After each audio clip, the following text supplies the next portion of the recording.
سے معذرت آپ حضرات جہاں تشریف فرما ہیں اسی طرح سے سورہ نساء کی 65ویں آیت جو رسالت کے اس احسان کے بعد جو 64ویں آیت میں تذکرہ ہوا، یہ رسالت کا احسان ہے کہ یہ رسول کی وجہ سے اللہ اپنی رحمت نازل کر رہا ہے، اب تمہاری کوئی ذمہ داری۔ اب یہ 65ویں آیت میں بات شروع ہوئی کہ رسالت کے حوالے سے ہمارا فریضہ کیا، لیکن اس عشرے کا موضوع ہے مومن امام زین العابدین کی نگاہ میں۔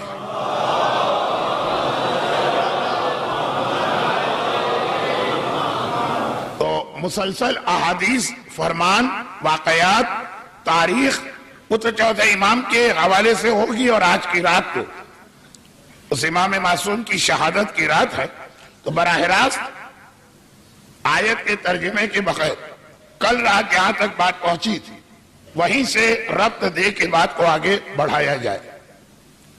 ایک جملہ کہ اتنا تو مجھے یاد ہے کہ کل میں نے بیان کیا تھا، اب یہ اس وقت یاد نہیں آ رہا کہ اس مجلس میں تھا کہ کسی اور مجلس میں، کیونکہ آج کل ایک سے زیادہ مجالس پڑھنا پڑ رہی، اگر یہاں کی مجلس میں بھی تھا تب بھی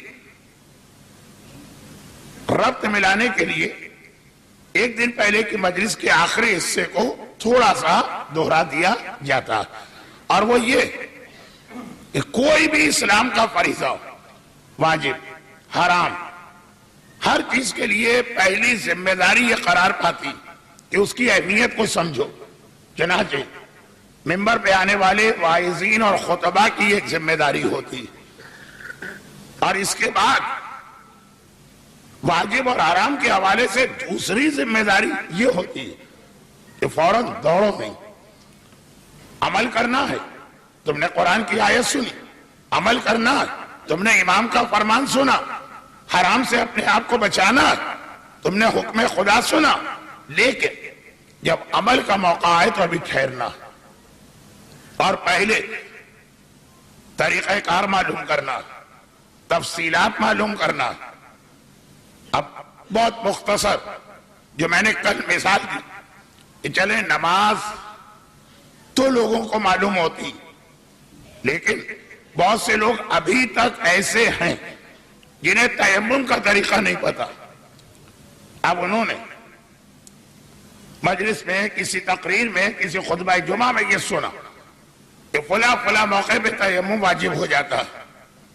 ہمارے یہاں خواتین کے لیے یہ مسئلہ زیادہ ہے، خواتین کے میک اپ میں کچھ ایسی چیزیں شامل ہو جاتی جس کی بنا پر پانی کھال تک نہیں پہنچتا، وہ وضو کر ہی نہیں سکتی۔ اب یہ عمل خود اپنی جگہ ایک الگ مسئلہ ہے کہ کیا اپنے بدن پر ایسی چیز کا لگانا جو وضو میں رکاوٹ بنے گی جائز ہے کہ نہیں، وہ الگ مسئلہ، لیکن ذمہ داری یہ بنی کہ تیمم کرنا۔ لیکن طریقہ کیا؟ پہلے یہ معلوم کرو اور اس کے بعد تیمم ہوگا۔ اگر آپ نے یہ سنا اور آج کل آپ بار بار اور بار بار اور بار بار سن رہے ہوں گے کہ روزی اور روزگار کے لیے بہترین جو عمل قرار دیا گیا، شیخ عباس قمی نے مفاتیح الجنان میں اپنے الفاظ میں یہ لکھا کہ جسے یہ عمل مل جائے سمجھے اسے کبریت احمر، ریڈ سلفر، سرخ گندھک جو دنیا میں بہت کم ہوتی ہے، جیسے آج کل شاید یورنیم، وہ مل گئی۔ یہ اتنا اہم عمل، نماز جعفر طیار، اب آپ نے سن لیا، واقعات بھی سنے کہ اس سے لوگوں کو فائدہ کتنا۔ اب آپ دوڑ نہیں پڑیں گے نماز پڑھنے کے لیے، کیونکہ آپ کو پتہ ہی نہیں نماز کیسے پڑھی جاتی۔ آپ پہلا سوال عمل بتانے والے سے پوچھیں گے کہ بھئی آپ نے اتنی فضیلت بتا دی نماز جعفر طیار کی، خود جعفر طیار ہی کی فضیلت اتنی زیادہ ہے کہ اگر ادھر گیا تو یہ پورا عشرہ جعفر طیار اور ان کے خاندان کے حوالے سے ہو جائے گا۔ لیکن خالی یہ نماز ایک تحفہ جو جعفر طیار کے ذریعے سے ملا، بلکہ اس نماز کا دوسرا نام ہی ہے الصلاۃ الحبوہ، تحفے والی نماز، گفٹ۔ نماز کا نام ہی ہے گفٹ والی نماز، لیکن آپ نہیں پڑھیں گے، چاہے اس کے کتنے ہی فضائل اور کتنے ہی فائدے کیوں نہ بتائے گئے، کیونکہ پڑھ ہی نہیں سکتے۔ طریقہ معلوم ہونا چاہیے۔ ابھی بھی اسٹل اتنے رائج ہونے کے بعد کچھ ایسے لوگ ہیں کہ جب اعلان ہوتا کہ فلاں کا انتقال ہو گیا، نماز وحشت قبر پڑھیں، پوچھتے ہیں کہ طریقہ تو بتائیے۔ تقریباً 70-80% مومنین کو طریقہ معلوم ہو چکا، لیکن پھر بھی جنہیں نہیں معلوم وہ نماز پڑھنے دوڑیں گے نہیں۔ زمانے کے امام کی ایک نماز امام زمانہ بڑی تاکید آئی، کہا کہ غیبت میں مومن کی یہ 4-5 ذمہ داریاں خاص اپنے امام کے حوالے سے، دعائے عہد کم از کم 40 دن پڑھ لے۔ یہ سمجھیے کہ دواؤں کا ایک کورس ہوتا کہ بھئی اینٹی بائیوٹک کے 5 دن لینا۔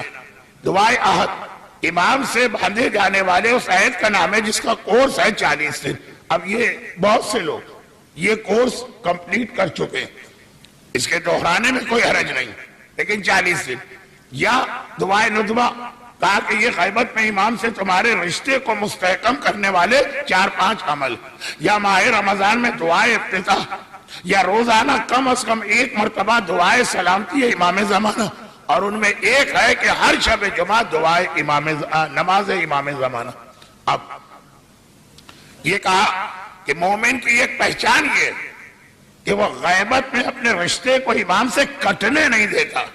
یہ جملے کا ایک مفہوم بھی ہے، انگریزی کا ایک محاورہ ہے، out of sight out of mind. Urdu میں آنکھ اوجھل پہاڑ اوجھل۔ جو چیز سامنے سے ہٹ جائے آدمی آہستہ آہستہ اسے بھولنے لگتا۔ یہ اس عزاداری اور صفِ عزا کا ایک اعجاز یہ بھی ہے کہ ہم کوئی چیز بھولنے نہیں پاتے ہیں۔ کیسے بھولیں؟ یہ عزاداری، حسین کی قربانی، اسلام کی ہر چیز ہر وقت ہمیں یاد دلاتی رہے۔ یہ دونوں جملے آج کی رات کے موضوع کے تحت ہے، امام زمانہ بھی اور عزاداری بھی، کیونکہ سید سجاد کی سیرت میں یہ 2 چیزیں اتنی اہم ہیں کہ آج اس تمہید کے بعد انہی کو لے کے آگے بڑھنا ہے۔ میں کچھ لوگوں کے چہرے پر حیرت کے آثار دیکھ رہا تھا کہ کیا مولانا یہ بھول گئے کہ آج کی رات شب شہادت ہے؟ نہیں، مجھے یاد ہے اور میں اسی کی تیاری کر رہا، لیکن اپنی جگہ یہ تمہید خود بہت اہم ہے۔ تو وہ بات یہ ہوئی کہ یہ رشتہ جو ہے امام سے غیبت کی وجہ سے کمزور نہ پڑنے پائے، تو یہ 4-5 عمل بتا دیے، جن میں باقی چیزیں تو سمجھ میں آ گئی۔ دعائے ندبہ، دعائے سلامتی ہے امام سے، اس بچے کو بھی یاد ہو چکی، لیکن نماز امام زمانہ کیا؟ ہر نئے آدمی پوچھے گا۔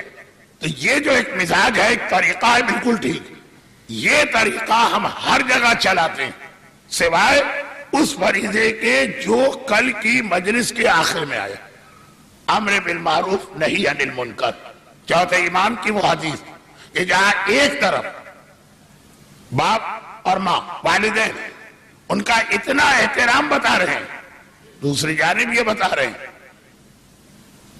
کہ دین خدا کے مسئلے میں پھر کسی سے کمپرومائز نہیں ہوگا۔ باپ بھی غلطی کر رہا ہے تو امر بالمعروف کرنا، ماں بھی غلطی کر رہی ہے، امر بالمعروف کرنا۔ مولا کا ایک جملہ تو مشہور ہے جو نہج البلاغہ میں ہے، لا طاعت المخلوق فی معصیت الخالق، کہ جب اللہ کی نافرمانی ہو تو مخلوقات میں سے کسی کی اطاعت نہیں کی جائے گی، چاہے وہ باپ ہو یا وہ ماں ہو، ایسا اگر کوئی حکم دے دے۔ اور آقا حسین کا بھی مشہور جملہ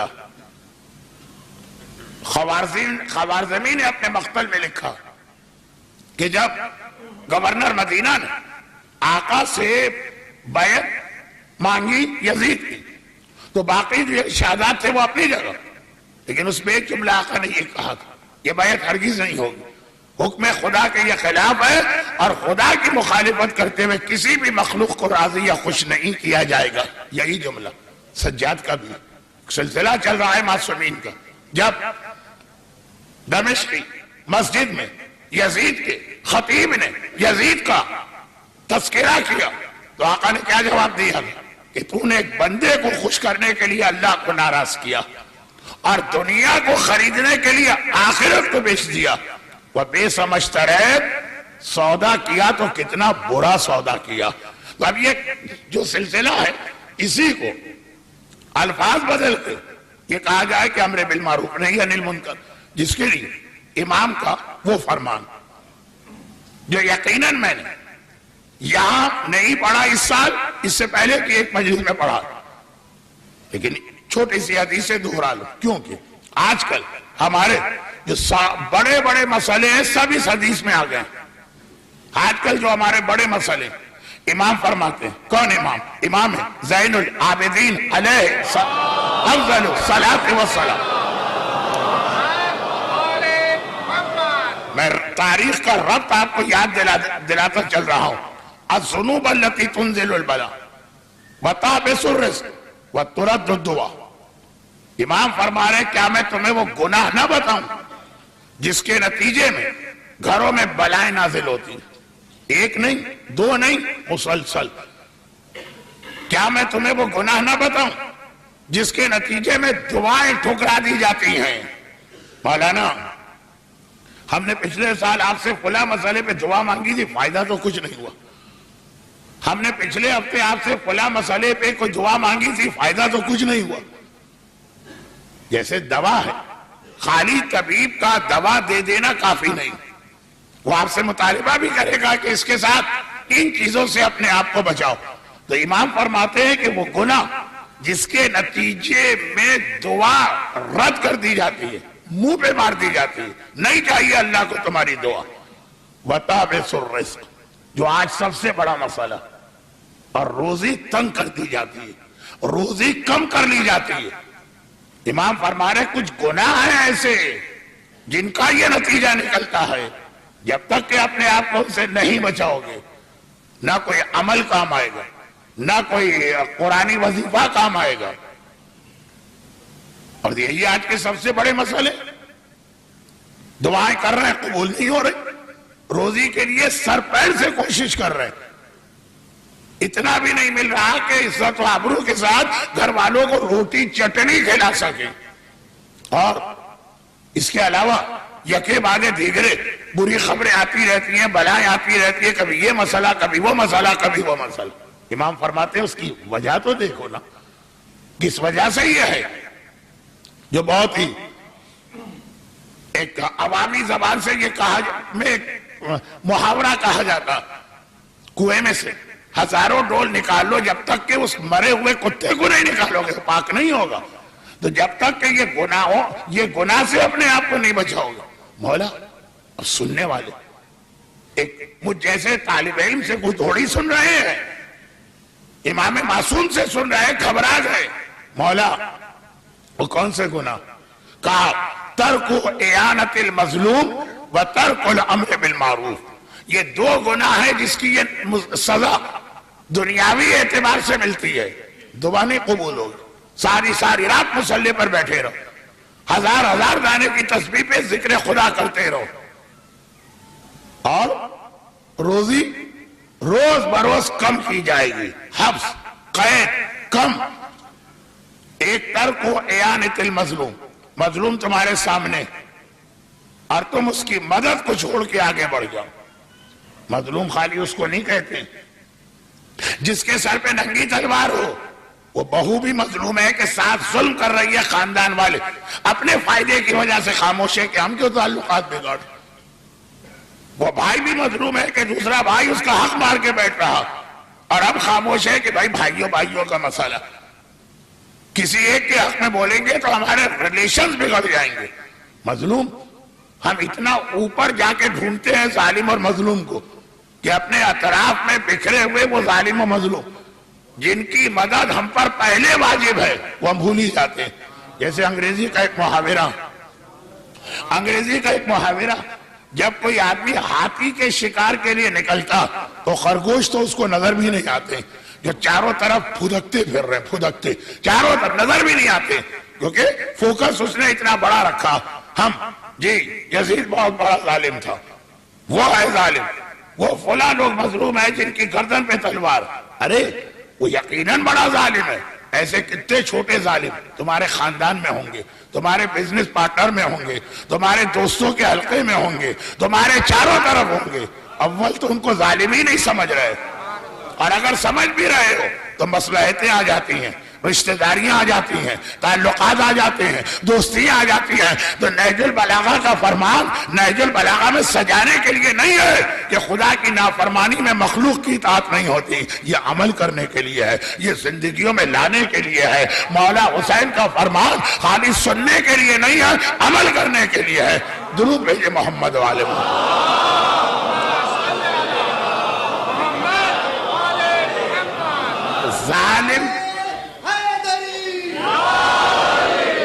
ظالم کے خلاف کائنات کا سب سے بڑا جہاد کرنے والا چوتھا امام۔ میرا تو یہ عقیدہ کہ کائنات کی تاریخ میں آج تک کسی ظالم کے خلاف اس سے بڑا جہاد نہیں ہوا جو حسین، زینب اور سجاد نے مل کے کیا۔ ایک جہاد کے 3 پہلو، اس سے بڑا جہاد نہیں ہوا، وہ ہم کو بتا رہا کہ تمہاری بھی ایک ذمہ داری ہے۔ اگر تم اتنے بڑے پیمانے والا جہاد فی الحال نہیں کر سکتے ہو، جو تمہارا لیول ہے، جو تمہارا اسٹیٹس ہے، جو تمہارا معیار ہے، وہاں جاؤ۔ اسی کو کہتے ہیں امر بالمعروف، جو میرے چوتھے امام نے بتایا۔ اب یہاں پر بات کل کی بات سے ذرا آگے بڑھی، یہاں پہ ایک پیغام بہت اہم، اور وہ یہ کہ اس حوالے سے اب میں لفظ بدل دوں، ورنہ آپ الجھے رہیں گے کہ مولانا آج کی رات بھی داڑھی پردہ ان چیزوں پہ ہے، امر بالمعروف کے بدلے میں کہہ دوں ظالم کا مقابلہ۔ میں نے بتا دیا کہ بھائی بھی ظالم ہو سکتا ہے، میں نے بتا دیا بیوی بھی ظالم ہو سکتی ہے، میں نے بتا دیا مسجد میں ہمارے برابر آ کے بیٹھنے والا بھی ظالم ہو سکتا ہے، میں نے بتا دیا ماں بھی ظالمہ ہو سکتی ہے۔ تو اب ظالم کا مقابلہ، کہ یہ اگر یہ لفظ میں استعمال کروں تو ذرا آپ کو اطمینان رہے گا کہ آج چوتھے امام کا جہاد ہی بیان کیا جا رہا، ظالم کا مقابلہ۔ اس میں 2 باتیں۔ پہلی بات وہ یہ ہے کہ ظالم ہمیشہ ذرا طاقتور ہوتا اور مومن ہمیشہ اپنے آپ کو کمزور سمجھتا۔ اب جہاں بات آ رہی ہے ظالم کے مقابلے کی، آپ گھر میں دیکھ لیجیے، جو دیندار بھائی ہوگا وہ کمزور ہوگا، جو بے دین بھائی ہوگا بدتمیز، منہ پھٹ، ذرا سی بات پہ آج سینے پلٹ کے گریبان چاہ کر کے لڑنے والا۔ بے دین ہمیشہ جسور ہوتا، بے دین ہمیشہ بدتمیز ہوتا ہے۔ بے دین کے پاس جب خوف خدا نہیں ہے تو ہمارا آپ کا کیا احترام کرے گا؟ ظالم یعنی مظلوم وہ بیچارہ اپنے آپ کو کمزور محسوس کرتا، کیسے مقابلہ کرے؟ یہ طاقت جہاں پہ مظلوم ظالم کے سامنے کھڑے ہو۔ اب میں کربلا کی جہاد کی بات نہیں کر رہا، وہ ہمارے آپ کے بس سے باہر، میں تو اپنے لیول طاقت کہاں سے آئے؟ بہت اہم فریضہ جس کا نام بھی میں ممبر سے لوں گا۔ آپ میں سے بہت سے کہیں گے یہ کوئی مجلس کا موضوع ہے، مگر آج کے امام معصوم جس کی آج شہادت، وہ جو طاقت مظلوم کو ملتی ہے اس طاقت کا نام ہے نماز۔ نماز خالی نعوذ باللہ ٹکرے مارنے کا نام نہیں، نماز معاذ اللہ خالی ایک روٹین عبادت کا نام نہیں، نماز وہ انرجی کا ڈرنک ہے کہ جس وقت آپ پیتے ہیں اگر صحیح نماز پڑھی جائے تو آدمی کے بدن میں اتنی طاقت ہوتی ہے۔ جس نے نماز کے شروع میں بھی کہہ دیا اور آخر میں بھی کہہ دیا اللہ اکبر، سب سے بڑا اللہ ہے، اب بچا کون کے جس سے ڈرا جائے، بچا کون کے جس سے گھبرایا جائے؟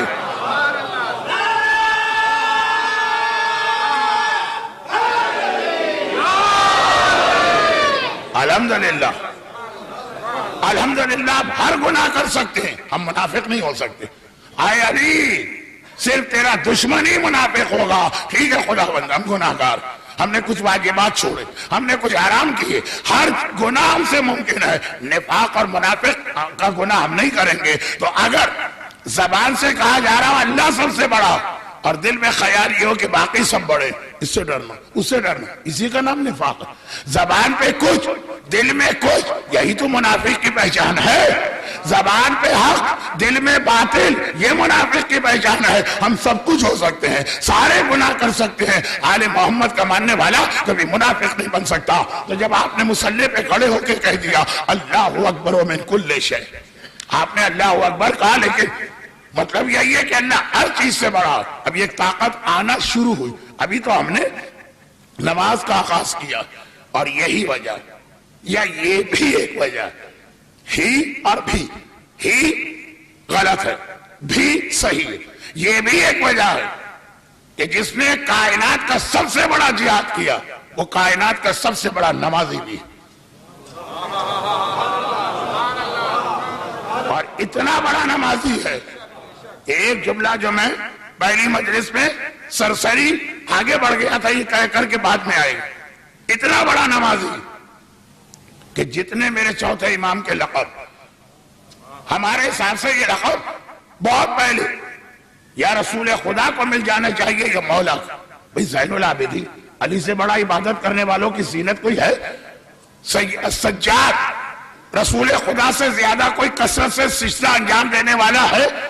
سید الساجدین، یہ سارے لقب پہلے معصوم کو مل جانا چاہیے تھے، اس کو اتنی دیر ڈیلے کرنے کی ضرورت نہیں تھی۔ یہ سارے القاب کا تعلق عبادت سے، مگر چونکہ کائنات کا سب سے بڑا جہاد سجاد نے کیا، اس لیے یہ پیغام دینے کے لیے کہ ایسے جہاد کی جس میں ظالم کا مقابلہ ہو، طاقت آتی کہاں سے؟ نماز سے آتی ہے۔ یہ سارے القاب سجاد کے بنے۔ میں اہل بیت اطہار سے معافی چاہتا ہوں، آپ سے نہیں، اور آپ سے بھی، کہ مولا اگر میرے جملوں آپ میں سے کسی کی توہین کی جھلک ہو تو میں معافی کا خواستگار ہوں، میری نیت بالکل نہیں۔ اور وہ یہ جملہ میں نے کس چیز کی وضاحت کے لیے کہا؟ دیکھیے، نماز کے بھی دو طریقے ہیں، گھر میں نماز پڑھنا، ایئر کنڈیشن چل رہا ہو اور نماز پڑھنا، اتنا موٹا قالین بچھا ہوا ہو کہ اس پہ کھڑے ہونے اور بیٹھنے میں مزہ آئے، وہاں پہ نماز پڑھنا، پیٹ اچھی طرح سے بھرا ہوا ہے، دو ڈکارے لے کے آئے پھر ہم نے نماز پڑھی، وہ نماز پڑھنا، پیاس اچھی طرح سے بجھی ہوئی ہے پھر نماز پڑھنا، یہ بھی ایک بہت بڑی بات، کیونکہ شیطان تو کسی نمازی کی کوئی نماز برداشت نہیں کرے گا، یہ بھی ایک بڑی بات۔ لیکن اگر جلتے خیمے ہو، 18 لاشیں ہو، اہل حرم خاندان کی خواتین کی چادریں چھن چکی ہو، ننھے بچے تماچے کھا چکے ہو، بیویاں کوڑے کھا چکی ہو، اور اس کے اندر جلتی ریتی پہ پیشانی رکھ کے کہنا سبحان ربی الاعلی و بحمدہ، پاک ہے میرا پروردگار، ساری تعریفیں میں اس کی کرتا ہوں۔ مولا سجاد، آخر خدا کی یہ تعریف آپ کس بات پہ کر رہے ہیں؟ آپ کو تو آگ ملی، آپ کو تو کوڑے ملے، آپ کے بچوں کو تو تماچے ملے، ہمارا پیٹ بھرا ہوتا، ہمارے پاس ایک مکان بھی ہے، ہمارے گھر میں روٹی بھی آ رہی ہے، پھر بھی ہر وقت اللہ سے کمپلین، پھر بھی ہر وقت اللہ سے شکایت، اسے یہ کیوں دیا، ہمیں کیوں نہ دیا؟ اور جلتے خیموں کے درمیان بیٹھ کے نماز پڑھنا، عام حالات میں نماز پڑھنے والا عابد کہلائے گا، جلتے خیموں میں نماز پڑھنے والا زین العابدین کہلائے گا، وہ عابد نہیں ہے۔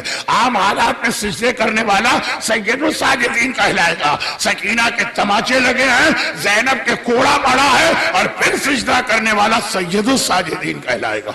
آقا سجاد کی عبادت ایسے حالات میں آئی کہ ایسے حالات تو مولا علی کے لیے بھی نہ بنے، ایسے حالات تو اللہ کے رسول کے لیے بھی نہ بنے، ایسے حالات تو آقا حسن کے لیے بھی نہ بنے، اس لیے یہ زین العابدین بنا، اس لیے یہ سید الساجدین بنا، اس لیے یہ سجاد بنا، اور یہ نماز اس طرح سجاد نے سکھائی۔ بھئی کل ایک جملہ میں نے کنیز کا، غلام اور کنیز کا ایک جملہ بتایا، کھانا نہیں پکایا، بستر نہیں بچھایا، وہ کل کا جملہ تھا، تاریخ۔ اب یہ نماز کے حوالے سے دو بڑے اہم پیغام، اور پھر میں دوسرے حصے پہ جاتا ہوں تقریر کے، نماز کے حوالے سے بڑا اہم پیغام، نماز کیوں پڑھی جائے؟ کیا اللہ کو ہمارے سجدوں کی ضرورت؟ میں نے عرض کیا نا کہ نماز مومن کی طاقت ہے، نماز ایک نیرو ہے، نماز ایک انرجی ڈرنک ہے، نماز ہے جو مومن کو معاشرے کی مشکلات سے بچ کر ظالم کا مقابلہ کرنے کی طاقت عطا کرتی ہے۔ مگر میرے مظلوم آقا نے نماز کے دو بڑے فائدے اور بتائے، جن میں سے پہلا والا فائدہ، سارا مجمع ٹھنڈا ہو جائے گا مجھے پتا، 40 سال سے مجالس پڑھ رہا ہوں، مجھے معلوم کہ مجمع کو جوش کس طرح دلایا جاتا اور مجمع کو ٹھنڈا کس طرح کیا جاتا۔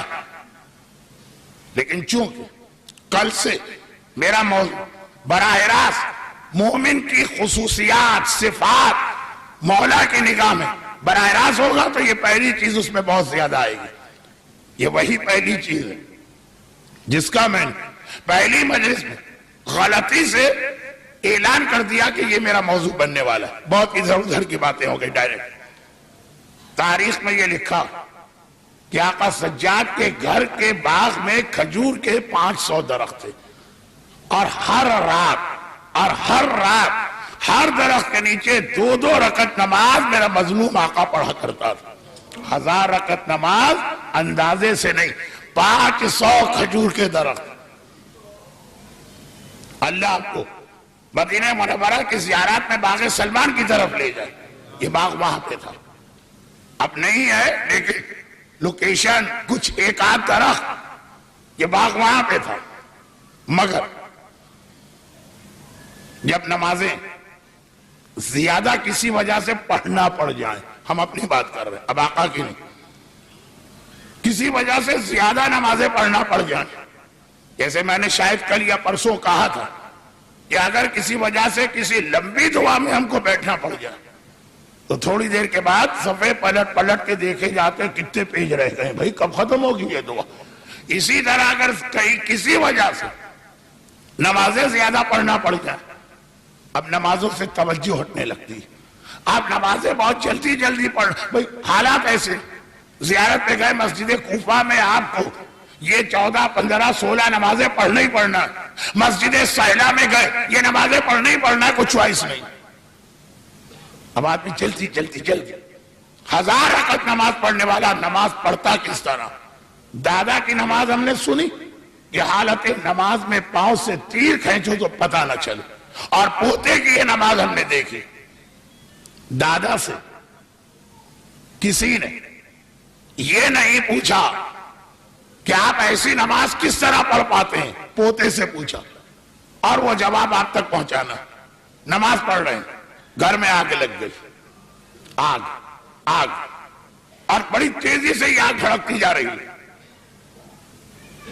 پرانے زمانے کے مکانات میں لکڑی کا استعمال بہت ہوتا تھا، آج بھی مغربی دنیا کے مکانات اکثر لکڑی کے ہیں۔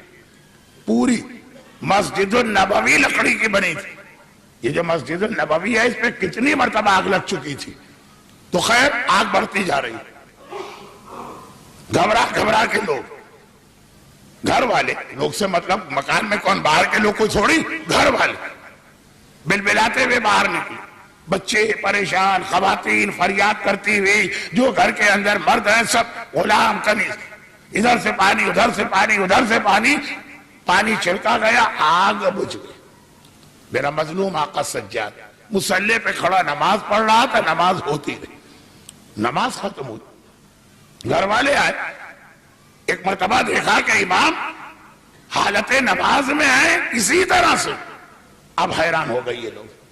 ایک مولا کی نماز میں شاگرد، صحابی، کزن سمجھی، 4 رشتے تھے مولا سے عبداللہ ابن عباس کے، شاگرد بھی تھے، مولا کے صحابی بھی تھے، مولا کے فرسٹ کزن بھی تھے، ابو طالب کے بھائی عباس کے بیٹے، اور مولا کے سمدھی بھی تھے، انہی کی بیٹی لبابہ علمدار کربلا عباس علمدار کی بیوی تھی، 4 رشتے۔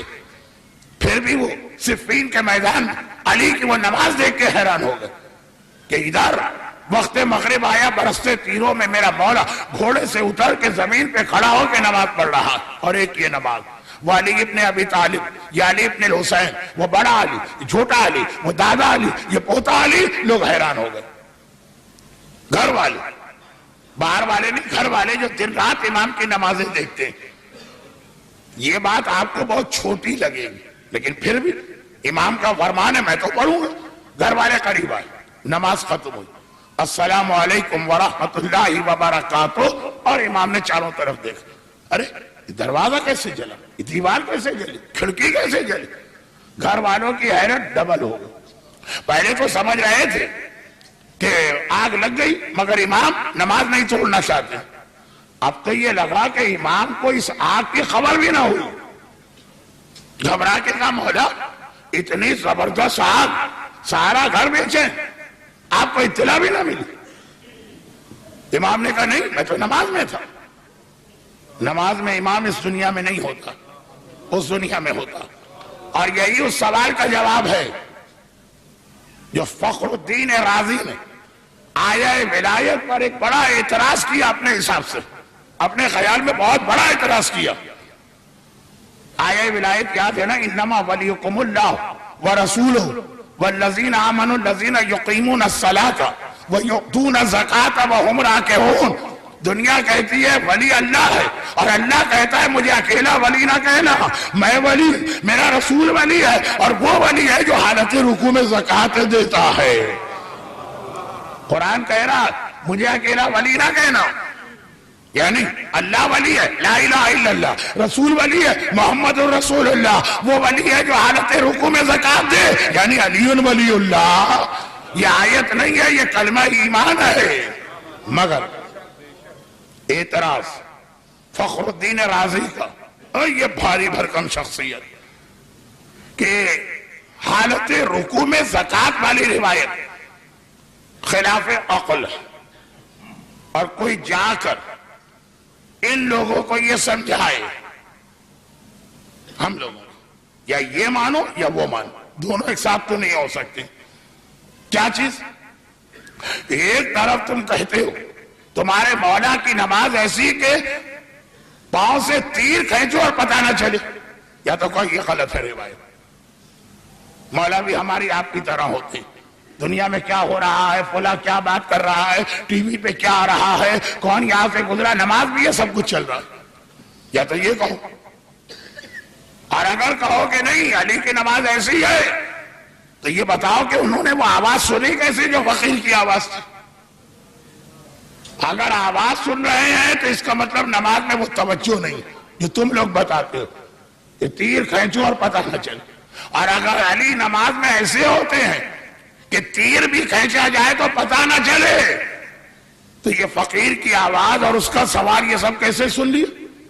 کہا یا یہ مانو یا وہ مانو، دونوں ایک ساتھ تو نہیں ہو سکتے. اب بظاہر بڑے بھاری بھرکم انسان نے بڑا بھاری بھرکم پتھر لڑکا دیا کہ اس کے بعد تو یہ سب دب کے ہلاک ہو جائیں گے. مگر بات بہت آسان، بات بہت آسان. اگر انگوٹھی والی روایت ہی پر پوری پڑھ لیتا تو کم از کم اتنی شرم آ جاتی کہ ایسا اعتراض نہ کرتا. انگوٹھی والی روایت کیا؟ یہ نہیں ہے کہ سائل نے انگوٹھی مانگی اور علی نے دے دی. اس نے مسجد میں ہر ایک سے سوال کیا، بلکہ ایک طرح سے علی کے قریب تو آیا ہی نہیں کہ جو نماز پڑھ رہے ہیں. جب آدمی ایسا کوئی مرحلہ آتا ہے تو نمازی کو چھوڑ کے بات کرتا. سب سے سوال کیا، کسی نے نہیں دیا، نہیں دیا. آسمان کو دیکھا، خدا بندہ تیرے گھر میں آیا ہوں اور تیرے نام پہ مانگا اور خالی ہاتھ جا رہا ہوں. اب علی نے زکوٰۃ دی، کیا مطلب؟ وہ پہلی روایت بھی صحیح ہے کہ علی جب نماز پڑھتے ہیں تو علی دنیا کی خبر نہیں ہوتی کیونکہ اللہ کی بارگاہ میں ہوتے. سائل نے جب دنیا کی بات کی علی نے نہیں سنی، جب اللہ سے بات کی علی وہیں کھڑے تھے، علی وہیں کھڑے تھے. بس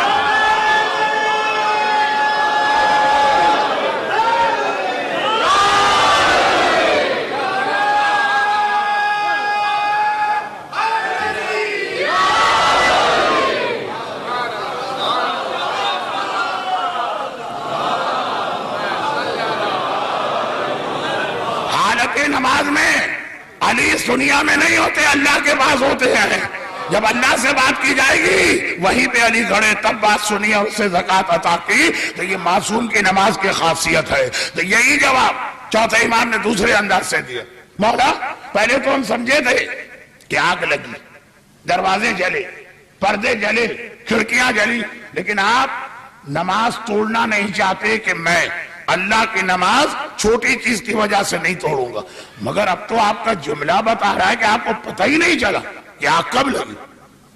مولا، تو دنیا کی آگ آپ کے دل سے کیسے نکلی؟ دعائے ابو حمزہ صومالی کا ترجمہ کل پڑھ لیجئے گا۔ شہادت کا دن ہے، چوتھے امام کو آپ یاد کریں گے، چلیں امام کی ایک دعا سن لیجیے۔ دعا ابو حمزہ صومالی، ابو حمزہ صومالی کی دعا نہیں ہے، چوتھے امام نے بتائی ہے۔ جیسے دعائے کمیل کے الفاظ نہیں ہیں، علی نے بتائے ہیں، تو کل پڑھ لیجئے گا۔ یہ جو جملہ ابھی میں جلدی کہہ رہا ہوں، یہ جملے کی وضاحت اس میں، مولا ایسا لگا آپ کو آگ کی اطلاع بھی نہیں ہے، خبر بھی نہیں ہے، ایسا کیسے ہو؟ کہا جہنم کی آگ کے ڈر نے دنیا کی آگ میرے دل سے نکال دی۔ پڑھو، سمجھو نماز کسے کہتے ہیں؟ نماز کسے کہتے ہیں؟ نماز آخرت میں تمہیں جہنم سے بچانے والی چیز ہے، آخرت میں، دنیا میں، اور دنیا میں وہ بھی سن لیجیے۔ امام کی شادی کس سے ہوئی؟ چوتھے امام۔ حالات میں پورے امام کے ذہن میں رکھ کے بات کر رہا ہوں، اور جہاں موقع ملتا ہے کچھ ایک آدھ تاریخی بات بھی بچوں کے لیے کر دیتا ہوں۔ امام کی شادی کس سے ہوئی؟ امام کی شادی اپنے چچا کی بیٹی سے ہوئی۔ چوتھے امام کے چچا کون ہے؟ چوتھے امام کے چچا امام معصوم، امام حسن کی بیٹی ہے فاطمہ بنت الحسن، ان سے شادی ہوئی، ایک کزن میرج۔ اب یہ خود اپنی جگہ ایک سوال کہ آج کل تو ساری دنیا میں کزن میرج کے خلاف ایک ہنگامہ نہیں، اہل بیت کے گھرانے میں یہ رواج تھا۔ میں میڈیکل سائنس کی بات نہیں کر رہا ہوں، ابھی سنیے۔ اپنے بھئی آقا حسن کی شہادت کے بعد حسن کی اولاد آقا حسین کے پاس آئی، آقا حسین ان کے سرپرست ہیں، آقا حسین نے انہیں باپ بن کے پالا، تو اپنی بیٹی بھی دی، حسن کے بیٹے حسن مصنع، حسن کی بیٹی بھی لی اپنے بیٹے سجاد کے لیے۔ یہ شادی امام کی بیٹی سے ہوئی۔ اور یہاں پہ یہ بھی بتا دوں کہ اپنی شادی کا موقع آیا تو چچا کی بیٹی، اور اپنے بیٹے کی شادی کا موقع آیا تو اپنی خالہ کی پوتی۔ چوتھے امام والد ہیں حسین، اپنی شادی کے لیے ان کے بھائی حسن کی بیٹی دی۔ اب یہ الفاظ مجھے اچھے نہیں لگ رہے تھے، بالکل عام دنیاوی بات لگ رہی ہے، اہل بیت کا گھرانہ، اس انداز سے بات نہیں ہونی چاہیے۔ پھر جب اپنے بیٹے پانچویں امام کی شادی کا موقع آیا، اپنی خالہ کے پاس گئے، دو بہنیں تھیں نا شہزادیاں، شہر بانو اور گیہان بانو۔ گیہان بانو کی شادی مولا نے محمد ابن ابی بکر سے کی، ان کا بیٹا تھا قاسم، کزن و چوتھے امام کا خالہ زاد بھائی۔ کہا تمہاری بیٹی ام فروہ مجھے اپنے بیٹے کے لیے بہت پسند۔ وہاں بھی اپنے فرسٹ کزن اپنی خالہ کے بیٹے قاسم سے ان کی بیٹی مانگی، پانچویں امام کی شادی ان ام فروہ سے ہوئی، کربلا والی نہیں۔ اور چھٹے امام پیدا ہوئے۔ کون چھٹے امام؟ کون چھٹے امام؟ یہ سوال میں نے کیوں کیا؟ یہ شاید پہلی مجلس کا ایک نامکمل جملہ جو آج بھی مکمل نہیں ہوگا، تھوڑا آگے بڑھے گا۔ کون چھٹے امام؟ اپنے بیٹے پانچویں امام کے لیے رشتے کا انتخاب کس طرح کیا؟ کہ خالہ کے بیٹے کے پاس گئے، اس کی بیٹی کو پسند کیا، ام فروہ کو، پانچویں امام کے لیے شادی ہوئی، وہ بیٹا پیدا ہوا جس کا لقب صادق ہے، مگر یہ لقب چوتھے امام نے دیا ہے۔ کہا میرا جو بیٹا پوتا پیدا ہوگا اسے صادق کہنا ہے، اور وجہ بھی بتائی، وجہ کل یا پرسوں آئے گی۔ لیکن یہ بات ادھر ادھر جو پھیل گئی تو اس لیے یہ چوتھے امام کی شہادت کی رات بہت سے علماء تو خالی تاریخی حالات ہی پڑھتے ہیں۔ اس تاریخ کو پیدا ہوئے، پھر اس عمر میں شادی ہوئی، پھر اتنی اولادیں ہوئی۔ میرے پاس اتنا وقت بھی نہیں تھا اور اس مجمع کے لیے ضرورت بھی نہیں۔ دو باتیں آ گئی۔ اب آئیے جہاں سے بات شروع ہوئی تھی، چوتھے امام کی پہلی بیوی کون ہے؟ پہلی اس لیے کہیں کہ اسی حسینیہ زہرا کے منبر سے میں نے بھی کئی دفعہ بتایا، اور شاید اب مختار نامے کی سیریل میں بھی شاید آیا ہو۔ چوتھے امام کی دوسری شادی میرے علاقے سندھ کی ایک خاتون سے ہوئی. سندھ پاکستان کا ایک صوبہ, سندھ کی ایک خاتون تھی جو قیدی بنا کے مختار کے پاس لائی گئی تھی. مختار نے کہا یہ اتنی محترم خاتون ہے کہ اس وقت پورے عالم اسلام میرا آقا اور مولا ان کا حقدار ہے, مدینے بھجوایا. چوتھے امام نے شادی کی تھی, مگر ایک عجیب جملے کے ساتھ فرماتے ہیں کہ ایک رات کو تھوڑی دیر کے لیے میں سویا, 35 سال بستر نہیں بچھا, دن کو کھانا نہیں بنایا, لیکن میں نے عرض کر دیا تھا کہ اب اگر عید و بقرعید کا دن ہے جب روزہ حرام تو وہ الگ سے کہنے کی ضرورت نہیں ہے, وہ اس روایت سے خود ہی سمجھنے کے ایگزمپٹ. رات 2 منٹ 3 منٹ مصلی پر بیٹھے بیٹھے سو جانا, کبھی اللہ جان بوجھ کے نیند دیتا. یہ ایک رات تھوڑی دیر کے لیے سو, خواب میں خدیجہ طاہرہ کو دیکھا جو ہم میں سے ہر ایک کی ماں, ام المومنین, ام المومنات ہیں, معصومین کی ماں ہیں. آ کے چوتھے امام سے کہتی ہیں بیٹا ایک شادی تو نے کی ہے, تیرے بابا نے کی ہے, ایک شادی تیری میں کرنا چاہتی ہوں, اور میں نے تیری دلہن کا انتخاب کیا یہ کہہ کہ خاتون خواب میں نظر آئی. آنکھ کھلی, مصلی پہ بیٹھے, نماز کے درمیان 2 منٹ کا وقفہ لیا, آنکھ کھلی, دروازے پہ دستک ہو رہی, غلام سو چکے. امام نے کسی غلام کو نیند سے اٹھانا مناسب نہیں سمجھا, خود جا کے دروازہ کھولا. مختار کا قاصد کھڑا, خط اور حجاب میں لپٹی ہوئی ایک خاتون. خط میں ہے کہ مولا یہ ایسی شریف زادی اور ایسی محترم خاتون کہ آپ کے علاوہ کوئی حقدار نہیں. ابھی 1 منٹ پہلے خواب میں خدیجہ طاہرہ نے کہا تھا بیٹا تیری یہ شادی میں کرا رہی ہوں, دلہن کا انتخاب میں نے کیا. اور وہ خاتون اندر لے کے آئی, نکاح ہوا, اور جب دیکھا تو یہ وہی خاتون جو خدیجہ طاہرہ کا انتخاب بن کے خواب میں نظر آئی تھی. نبی کا خواب بھی وہی ہوتا ہے, امام کا خواب بھی حجت ہوتا ہے. چنانچہ انہی سے جناب زید پیدا ہوا. صحیفہ کاملہ ہم کو زید نے دی, وہ ایک الگ مسئلہ ہوا. تو اب بات کیا ہو رہی تھی کہ بیویاں کئی تھی. پہلی بیوی فاطمہ بنت حسن, اور وہ ماں ہے 5ویں امام کی. یہ تاریخ نہیں پڑھ رہا ہوں, یہ اپنے موضوع پہ ہوں. چوتھے امام اپنے گھر کے صحن میں نماز پڑھ رہے ہیں, باغ میں. 5ویں امام ایک بار باغ میں کھیلتے کھیلتے کنویں میں گر پڑے. ماں ہوتی بھئی, کوئی جہاد کا موقع ہو, کربلا جیسا مرحلہ ہو تو ہر ماں اپنے جگر کے ٹکڑے کو قربان کرے گی, لیکن باقی عام زندگی گھبرا گئی. امام زادی حسن مجتبیٰ کی بڑی بیٹی ہیں. آقا حسین اپنی اس بھتیجی سے بڑی محبت کرتے تھے. گھبرا گئی, فریاد کرنے لگی, ارے ہے کوئی میرے بیٹے کو بچانے والا, میرا بیٹا کنویں میں گر گیا, ارے کوئی ہے اسے نکالنے والا. وہاں تو خیر کون آئے, کیونکہ خود جب امام کی زوجہ موجود ہے تو نامحرم کا تو گزر ہی نہیں, کوئی عورت بھی نہیں آئی. چوتھے امام نماز پڑھتے رہے, نماز ختم کی, آگے بڑھے, ہاتھ بڑھائے, کنویں کا پانی بلند ہوا, بلند ہوا, بلند ہوا, بلند ہوا, بلند ہوا, یہاں تک کہ زمین کے لیول پہ آیا. دیکھا کہ 5ویں امام اتنے آرام سے اس پانی پہ بیٹھے ہوئے کھیل رہے ہیں کہ کیا اتنے آرام سے کوئی باغ میں یا زمین پہ بیٹھے گا. چوتھے امام نے ہاتھ بڑھا کے اپنے بیٹے کو اٹھایا, اپنی بیوی فاطمہ بنت اسد کے حوالے کیا. ایک جملہ کا, اے ضعیفۃ الیقین, کہ تم یقین میں امامت کی منزل پہ نہیں ہو. اگر آج میں اللہ کی عبادت میں نہ لگا رہتا اور اللہ کا حکم نہ مانتا تو بھلا اللہ میری مدد کیسے کرتا. میں نے اس کی بات مانی, اس نے میری بات مانی. کیا بتایا, پیغام سنیے. نماز کو معمولی نہ سمجھو, تمہارے سارے مسئلے یہ نماز حل کرنے والی ہے.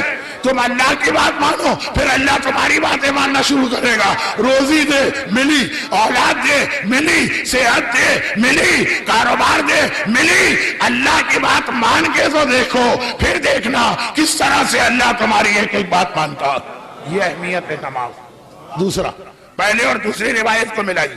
پہلی روایت نے بتایا نماز آخرت کے عذاب سے بچاتی ہے. دوسری روایت نے بتایا نماز دنیا کی مشکلات سے بچاتی ہے. جو دنیا میں بھی آپ کی مدد کرے, جو آخرت میں بھی آپ کی مدد کرے, اس عبادت کا نام ہے نماز, اور اسے انجام دینے والے کا نام ہے زین العابدین. اور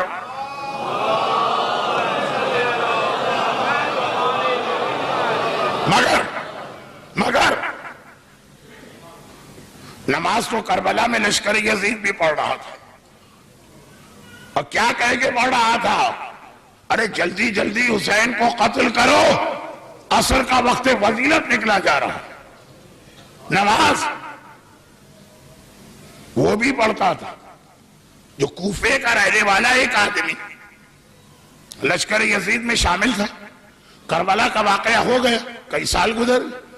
ایک بار کوفے کے فقیہ اور عالم کے پاس گیا, کہا میں بہت پریشان, میرے کپڑے پہ مچھر کا خون لگ گیا, نماز جائز ہے کہ جائز نہیں؟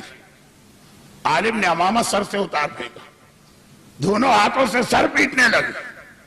کہنے لگا کہ آپ کو ہوا کیا ہے؟ میں نے تو ایک چھوٹا سا فقہی مسئلہ پوچھا جو ہر ایک کو پیش آ سکتا. مچھر خون کپڑے پہ لگ گیا.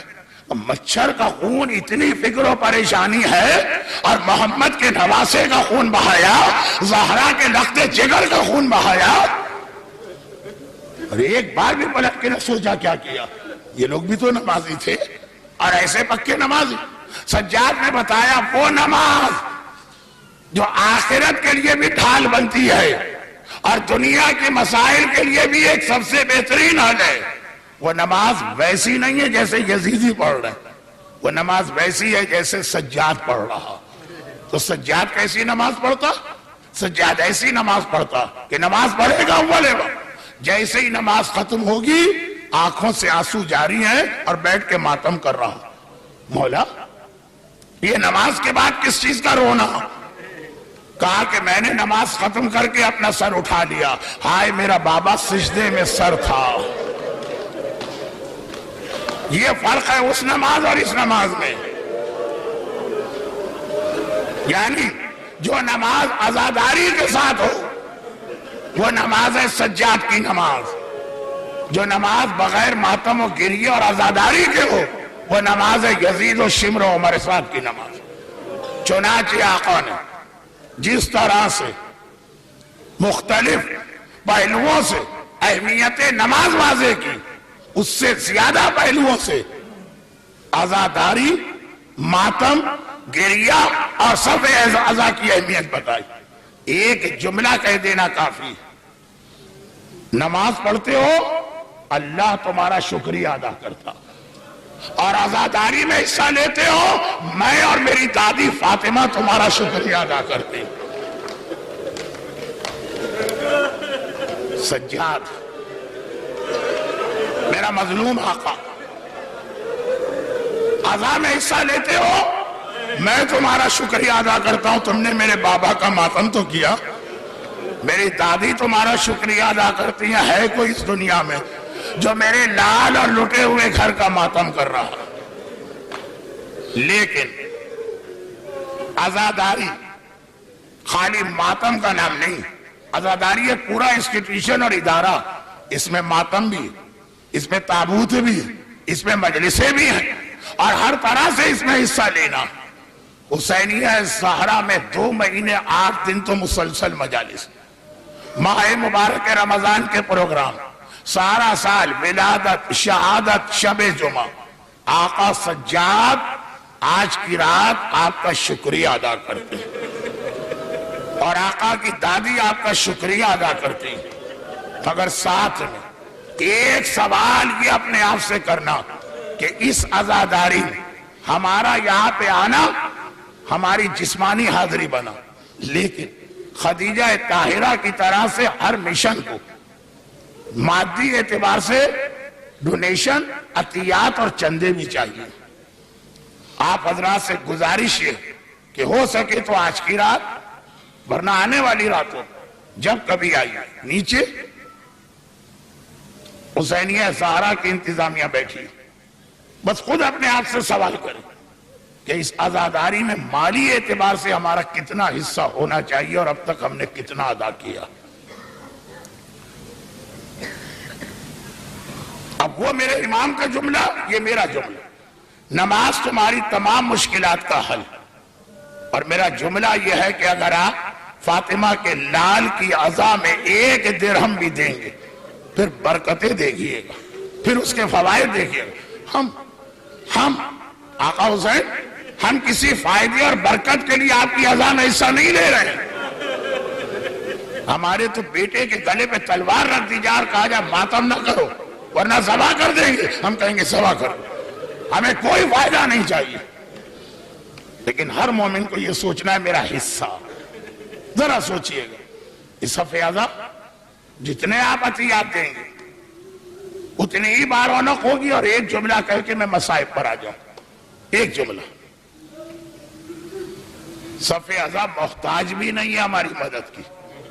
شب عاشور جب آقا حسین نے اپنے اصحاب سے کہا جاؤ اور جاؤ اور جاؤ، چراغ تک گل کر دیا اور نہیں گئے، تو بعد میں جب چراغ روشن کیا کہ ابھی بھی کوئی نہیں گیا، اب اصحاب برداشت نہ کر سکے، ہر ایک نے اپنے جذبات ظاہر کیے۔ ایک کا جملہ سنیے گا، ایک نے کہا مولا میں نے تیرے نانا کا زمانہ دیکھا، تیرے بابا کا زمانہ دیکھا، جو تو کہہ رہا ہے یہ تیرے منہ پہ سچ تھا، واقعا تجھے ہماری کوئی ضرورت نہیں، لیکن ہم تو تیرے محتاج ہیں، ٹھوکرے مار کے نکالے گا تب بھی واپس یہیں آئیں گے۔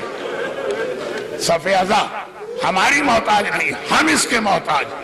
ہمارا 5 درہم، ہمارا 10 درہم، ہمارا 100 درہم کتنی برکتیں لے کے آئے گا، ہم اس کے محتاج ہیں، یہ ہماری محتاج نہیں، کیونکہ جس صف اعظم کو فاطمہ نے بچھایا ہو وہ کسی کی محتاج نہیں، جس صف اعظم کو سجاد نے بنایا ہو وہ کسی کی محتاج نہیں۔ ساری زندگی اپنے لٹے گھر کا ماتم کرنے والا آج اس کا پورا لٹا گھر اس کا ماتم کرنے آ رہا۔ ساری زندگی سجاد رو، ہائے میرا بھائی اکبر، ہائے میرا چچا عباس، ہائے میرا بھیا اصغر، ہائے میرا بابا حسین، ہائے میری پھوپھی زینب کی چادر۔ اور آج حسین اور زینب نے کہا ہوگا اکبر چلو، قاسم چلو، عباس چلو، آج مجھے اپنے اس لال کا ماتم کرنا ہے جس نے سارا سال میرا ماتم کیا، ساری زندگی، اور ایسا ماتم کیا آج جس کے ماتم میں پورا کربلا کا لشکر آ رہا ہے، سارے قیدی آ رہے ہیں، کربلا کے قیدی۔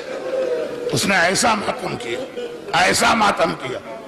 دنیا میں سخت ترین پیشہ قصائی کا ہوتا ہے، اس کا دل جانور کاٹتے کاٹتے پتھر کا ہوتا، مگر مدینے کے قصائیوں سے بھی پوچھو، وہ بتائیں گے کہ کیسا ماتمی مدینے میں رہتا ہے۔ جب میرا آقا سجاد مدینے کے کسی بازار سے گزر جائے، قصائی جلدی جلدی دکان پہ پردے ڈالنے لگتے ہیں۔ کوئی دکان کھلی رہ گئی اور میرے مولا کے نگاہ ذبح شدہ جانور پہ پڑ گئی، جس کام سے جا رہے ہیں راستہ بدلا، اس دکان میں آ گئے، اے قصاب اتنا بتا دے پانی پلا کے ذبح کیا تھا یا یہ جانور پیاسا تھا اور گلے پہ چھری پھیر دی؟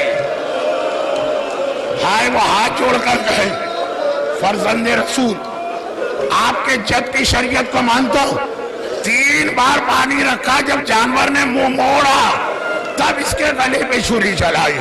بس وہیں بازار مدینہ میں میرے آقا نے کربلا کا رخ کیا، السلام علیک یا ابا عبداللہ، بابا مدینے کا جانور بھی پیاسا ذبح نہیں ہوتا، ہائے میرا پیاسا بابا، قاتل کا خنجر چلا۔ عزاداروں آج اس کا ماتم کرنا ہے، اس نے اکبر و قاسم کا ماتم کیا، مگر عجیب آخری 2 جملے، اب ضرورت نہیں ہے آپ کو کچھ یاد دلانے کی۔ حشام نے زہر دیا، میرا مولا ان تاریخوں میں زہر سے تڑپ رہا ہے. آج آخری رات ہے سجاد کی اس دنیا میں. کل فجر کے بعد میرا سجاد مولا دنیا سے جا رہا ہے. باقر یتیم ہو رہا ہے, باقر یتیم ہو رہا ہے. امام باقر ہمارا پرسہ لیجیے. حسین زہرا کے یہ سارے مرد مومن, یہ ساری خواتین مومنات آپ کو پرسہ دیں, مولا کل آپ یتیم ہو رہے ہیں, مگر یہ یتیمی بغیر تماچوں کے آئے گی, بغیر کوڑوں کے آئے گی. ہائے کربلا کی یتیمی تھی, خالی یتیمی نہیں تھی, تماچوں کے ساتھ. اور عجیب دو جملے, اور ختم بات, دو جملے. پہلا جملہ, جب میرا چوتھا امام شہید ہو گیا, پانچویں امام نے حجرے کا دروازہ بند کیا, بابا کو غسل میت دینا شروع کیا. گھر والے باہر کھڑے, اصحاب باہر کھڑے. غسل خانے میں سے پانچویں امام کے رونے کی آواز آئی. چیخ چیخ کے میرا پانچواں امام کریا کر رہا. غسل خانے کا دروازہ کھلا, پانچویں امام باہر آ. لوگوں نے طلب کیا, مولا خیریت؟ غسل میت میں تو لوگ نہیں روتے ہیں. کہا جب میں نے کرتے کا گریبان کھولا تو 35 سال بعد بھی توقے خاردار کا زخم میرے بابا کے گلے میں نظر آیا. دنیا سے چلا گیا لیکن زخم ٹھیک نہ ہوا. نہیں آزاد آؤ, ابھی اور رونا ہے آپ کو.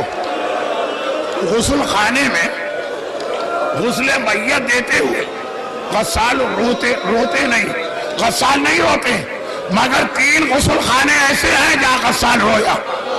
ایک میرے چوتھے امام کی غسل میت, پانچواں امام رویا.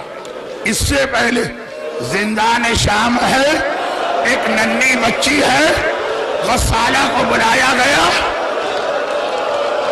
غسل دینے آئی, چیخے مارتی بھی باہر نکلی. ارے بیویو, اس بچی میں کیا مصیبت آئی تھی؟ نہیں آزادہ. اس سے پہلے چلو, اس سے بھی پہلے فاطمہ زہرا کا غسل دیا جا رہا. علی جیسا صابر امام چیخ چیخ کے رونے لگا. باہر آئے. زینب نے کہا بابا رو کیوں رہے تھے؟ کہا آج غسل میت کے لیے جب میں نے پہلو پہ پانی ڈالا 95